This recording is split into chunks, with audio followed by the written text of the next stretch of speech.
Hi YouTube, good morning from Toronto on a very muggy day. As you know, last night Trump ordered the bombing of 3 Iranian nuclear facilities, and this will mark the beginning of World War III. So I have both good news and bad news. The bad news is we are now approaching the end of the world. The good news is this morning I will tell you how the world will end. So I'm going to look ahead and ask the most pivotal question of this coming war, which is, will the United States use ground troops? And as we discussed many times before in previous videos, if the United States were to use ground troops, then they would lose this war. It would mark the end of the American Empire, and it would probably ignite the Second American Civil War. And I think most people would be in agreement that using ground troops would be a disaster for the United States, and the United States should avoid using ground forces to the best of its ability. That said, I'm going to use game theory to explain to you why they will still use ground troops against Iran, even though it's a really, really bad idea. In fact, it would be a catastrophe. Okay, so let's do some game theory analysis. In game theory, we look at the different players. Here would be Iran, Israel, the United States. And we ask 3 questions. The first question is, how do they themselves perceive the game? What game are they playing? How do they see themselves? How do they see their roles in this game? That's the first big question. Second big question is, what are their interests? What are their motivations? What are they trying to accomplish? What are their goals? And the third big question then is, given their role and given their interests, what is their optimal strategy in trying to achieve their goals? Okay, so given these 3 questions, we're going to look at how Iran, Israel, and the United States will play this game in this war. Okay, so Iran's probably the easiest to do, so we'll start with Iran. Iran perceives this war as the opportunity to achieve really important national strategic goals. The first is to create national unity and to further legitimize the authority of the regime. As you know, because of sanctions and because of mismanagement, because of corruption, this regime in Iran is not very popular. But if the Americans are coming to invade and overthrow the regime and sow chaos and destruction, then the people are going to solidly unite behind the government, no matter what government it is. Also, the Iranians see this as the best opportunity in a long time to finally destroy the American presence in the Middle East by forcing the Americans into a quagmire that they cannot extricate themselves from. As we discussed many times, supply issues in Iran will be a huge problem for the American military. They can get in, but it's going to be very hard for them to get out. And the third strategic national interest is to create global legitimacy by defeating the Americans, right? The Shia regime is trying to be the leaders of the global Muslim movement. And if they were to defeat the Americans in Iran, then they would become the de facto leaders of all Muslims in the world, surpassing Saudi Arabia. So those are the 3 major national strategic interests of Iran. And now the question then is, how would Iran force Americans to invade? What is their optimal strategy in this regard? Because remember, the Iranians, they're not going to be able to beat the Americans in a conventional war. They don't have the technology, they don't have the weapons, they don't have the financing that the Americans do. So they're going to have to trap the Americans in Iran, encircle them, and cut off their supply lines and force a negotiated surrender. Okay, that's the optimal strategy of the Iranians. So why would the Americans be lured into attacking Iran on Iran's terms? Well, there's a concept in geopolitics in political science called the escalation ladder. And the idea of the escalation ladder is that before a full-blown war can start, there has to be a certain process of escalation. And in this theory, the Americans have something called escalation dominance, which means that the Americans can always choose to use nuclear weapons if they feel they are losing this war. They are the hegemon. They are the global hegemon, and the Iranians are the underdog. So in theory, what they teach you in political science is that the hegemon has the advantage of escalation dominance. What I want to show you today is actually this theory doesn't really work, because escalation dominance, what it does is it forces you into reactions that may be against your best interests. So let me use a metaphor. Let's just say there's a bully in a high school, and he's been bullying people for a year now, and he's the biggest guy in the school. He's really mean, and everyone's afraid of him. He has a reputation for being a thug, and that's why he's able to accomplish what he wants to accomplish. Now let's just say that you're half his size. You want to start a fight with him. Well, you would think that would be against your advantage. But one advantage that you have in this fight is you can control the terms of engagement. You can calibrate your actions in order to elicit responses that are to the detriment of the bully.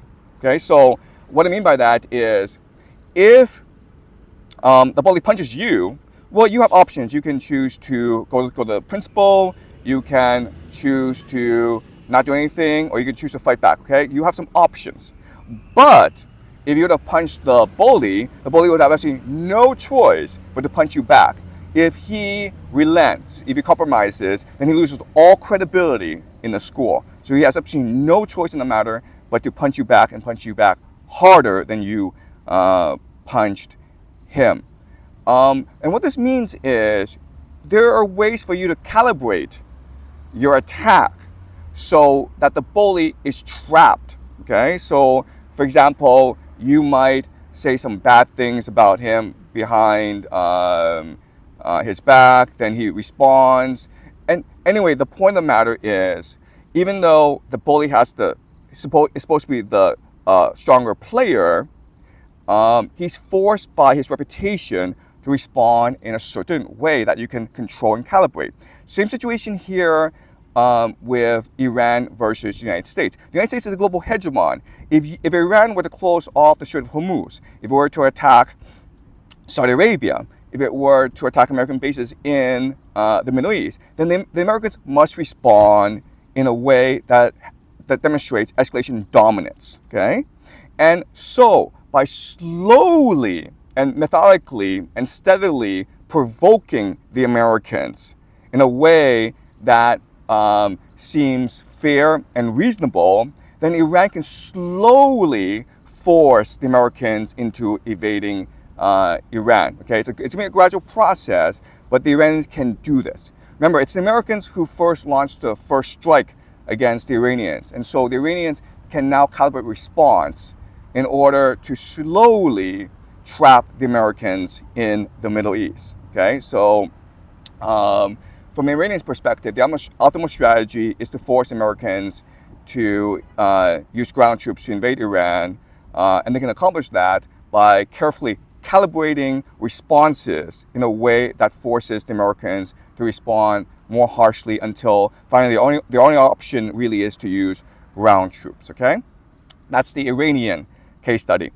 Now let's look at the Israelis. Okay, the Israelis and the Americans seem to be allies in this war, but the reality is the Americans and the Israelis have divergent interests.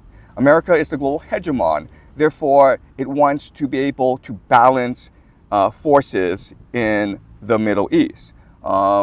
Yes, it supports Israel right now, but if Israel were to become too powerful over time, then the Americans would start to back Saudi Arabia, Turkey, Egypt. Okay, the Americans must maintain balance of power in the Middle East.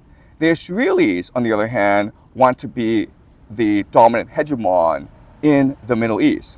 There's something called the Greater Israel Project that among certain circles in Israel is an extremely influential idea. Okay, and the idea is very simple. They believe that in the Bible, Yahweh, their God, gave the promised land to Abraham. That's a covenant. The promised land, though, extends from the Nile to the Euphrates. That basically the entire Middle East is supposed to be what Yahweh promised Abraham. And there's a fanatical faction within the Israeli government that seeks to accomplish the promised land. And of course, if that were the case, then the main adversaries to this project would not be the Iranians or the Saudis. It would actually be the Americans, okay? Because to accomplish the Greater Israel Project, then Israel needs to remove America from the Middle East. So how can Israel do this? Well, let's just say, just hypothetically speaking, the Americans were to invade Iran with ground troops. And they're stuck there for years and years, and they get nowhere. Now the American empire collapses. The American people revolt against the invasion of Iran. They refuse to serve. They burn their draft cards, as they did in Vietnam. There's civil chaos. There's an emerging civil war in America. And now the American military is forced to retreat from the Middle East. What would happen in that situation? Well, the moment that the American empire dies, the Empire of Israel is born. Why? Because controlling the Middle East, the American military controlling the Middle East, is called CENTCOM, Central Command. They have bases, they have weapons, they have soldiers. If the American nation were to retreat from the Middle East, it does not mean the American military goes away. All it means is the American military will now become absorbed into the nation state of Israel, making Israel the de facto hegemon of the Middle East. Okay? That's the long-term play of Israel. It does Israel absolutely no good to defeat Iran. They need to both defeat Iran and America. The best way to do that is to entangle both into a war that will destroy the militaries of both nations. Okay, that's the optimal strategy for Israel, and that requires the Israelis to persuade the Americans to use ground troops to invade Iraq. Okay, that's the Israel case study. Now let's look at America. Obviously, America does not want to use ground troops. Because the moment that Americans start dying in the Middle East, the moment that they institute a draft, it will create chaos in America. People are going to protest, people are going to revolt. Politically speaking, it will be a quagmire. What the American empire wants to do is use bombing, propaganda, and financing, and this is something we discussed last video, to overthrow the Iranian regime, the Ayatollah, and its mullahs, and install a more friendly regime that they can control. And in that way, they can control all the resources, the oil of the Middle East, and they can control global trade as well. And they have to do this as a response to Putin's invasion of Ukraine, which really put the American empire on the back foot, okay? So that's the optimal strategy of the American empire, okay, to overthrow the regime with as little casualties as possible, hopefully through bombing, decapitation strikes, killing the Ayatollah, special forces strategies, basically. Okay, but the person leading the American empire right now is Donald Trump. And if we look at what he wants, it's actually different from what the American empire wants.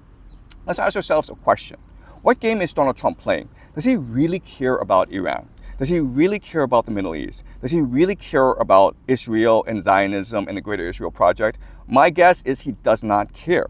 What he cares about is maintaining his political authority and power within the United States. he also cares about destroying the global elite that, in his mind, robbed him of power in 2022. Remember, for Trump, the 2020 elections were stolen from him. It's something that he's been adamant about for the past 4 years. In fact, he stews over it.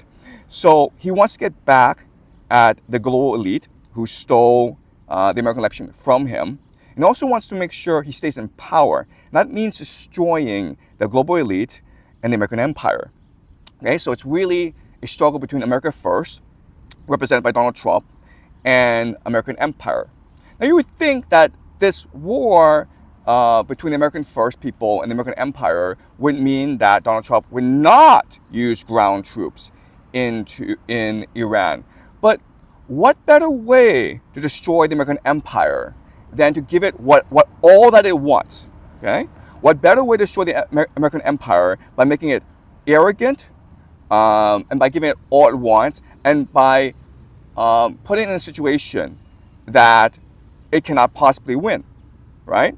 So the idea is this. The idea is, at first, Donald Trump will seem to want regime change in Iran. And he may even commit ground troops.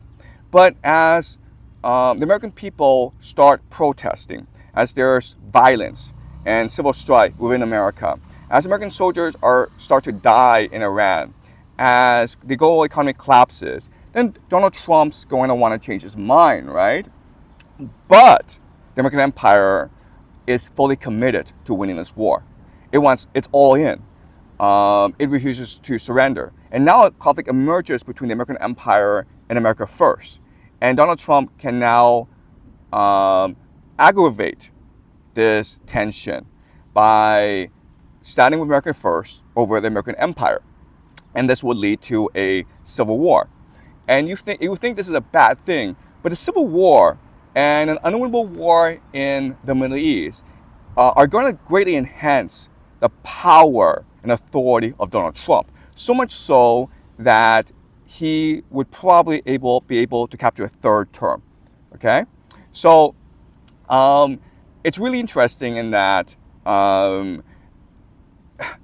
all three major players, Donald Trump, Israel, and Iran, want America to use ground troops in Iran for their own selfish, individualistic purposes. And that's why I think ground troops will eventually be used in Iran. And I think what will happen is that basically all three players, Iran, Israel, and Donald Trump, will get exactly what they want. Israel will be able to remove America from the Middle East and become the Empire of Israel. Iran will unite the Muslim world behind its leadership. And Donald Trump will probably get his third term. Okay, that's what I see the upshot of this war being. Now, this raises a lot of questions, though, right? I mean, if Israel becomes Greater Israel, and it becomes the Empire of Israel and dominates the Middle East, controlling oil and trade, then wouldn't the world unite against Israel? And unfortunately, that's part of the plan. That's part of the prophecy. Okay, and this is something that we will discuss in the next video. Because using game theory itself is not it's not enough to fully explain and understand what's going on in the Middle East. To fully understand what's going on, in my next video, I'm going to explain to you the religious ideals, the religious obsessions driving this war in the Middle East. I'm going to explain to you the idea of eschatology, which means the understanding of how the world ends. Basically, all the major players in the game, Iran, Israel, even to a certain extent the United States, the Christian Zionists within the United States, see this war in Iran as the fulfillment of biblical prophecy. They really see this as the end of the world. And that's why this war is so scary for all of us.